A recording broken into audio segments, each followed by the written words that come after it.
good day viewers, you are welcome once again to my channel. In today's tutorial, we are going to provide a solution to this simultaneous equation on the board using Crammers rule. Crammers rule is another system of solving simultaneous equation. So in today's tutorial, I'll teach you how to use Crammers rule to solve a simultaneous equation. So look at our simultaneous equation. We are asked to solve this equation simultaneously using Crammers rule. And the equation is 4x plus 2y equal to 16, and the second one is 9x minus 4y equal to 10. So I can name it as equation 1, then this second will be my equation 2. So to solve this question using Crammers rule, the first thing we are going to do is to form a matrix. So after forming the matrix, we are going to find the determinant of that matrix. So let us form the matrix together first. So I'll open a matrix. To form the matrix of the coefficient, this is S column and this is Y. So the coefficient of S here is 4 and the coefficient of Y here is 2. And the coefficient of S here is 9 and the coefficient of Y is negative 4. So this is how to find the matrix of the coefficient, only the one that attached with variable. So to get the determinant of this matrix, I'll have determinant can be represented by this, which is equal to negative 4 multiplied by 4, I'll have negative 16. In determinant, there is constant minus here, so I'll put the minus. Then 9 multiplied by 2, it will be 18. So my determinant will be equal to minus 16 minus 18, it will give me minus 34. This is my determinant. So the second place, we are going to look for the determinant of S.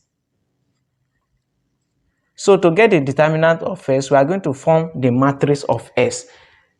By forming the matrix of S, we are going to keep Y constant. Then in the place of S column, we are going to represent by our constant. And our constant here is 16 and 10. That's in place of S column. This is S column, this is Y column. Then I'll keep Y column constant, which is 2 and negative 4. 2 and negative 4.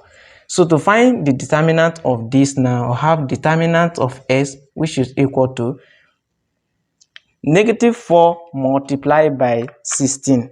I have negative 4 multiplied by 16. It will give me negative 64. Remember, there is constant minus here in finding the determinant. I'll put the minus. Then 10 multiplied by 2, it will give me 20. So I'll have determinant of S now will be equal to negative 64 negative 28. It will give me negative 84. So this is the determinant of S.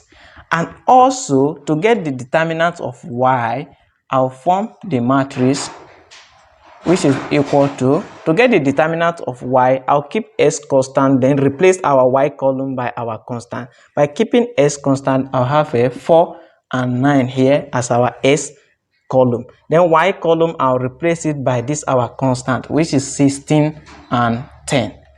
So to get the determinant of this, determinant of Y now will be equal to 10 multiplied by 4, it will give me 40. Remember, there is constant minus here, so I'll put the minus. Then 9 multiplied by 16, it will give me 144. So determinant of Y now will be equal to 40 minus 144, which will give me minus 104. So, and remember, we are looking for the value of S and Y. So to get the value of S, we are going to divide our determinant of S divided by our main determinant. Then to get the value of Y, we are going to divide our determinant of Y divided by the main determinant. And the main determinant here is minus 34. So to get my S now will be equal to determinant of S divided by determinant of divided by our main determinant, which is equal to determinant of S is minus 84 divided by the main determinant, which is negative 34. So my S now will be equal to minus will cancel minus, then 84 divided by 34. I have 2.47 approximately. This is the value of my s. And to get the value of y, which is equal to determinant of y over mean determinant, which is equal to, and determinant of y here is negative 104 divided by the mean determinant, which is negative 34. So my y now will be equal to, this negative can go with this negative, then 104 divided by 34, I'll have 3.06 approximately. So therefore, the value of my s will be equal to 2.47 and my y equal to 3. This is how to use a Crammers rule to solve a simultaneous equation. Thanks for watching, and don't forget to subscribe to my YouTube channel or follow my Facebook page at Chabez Online Tutorial.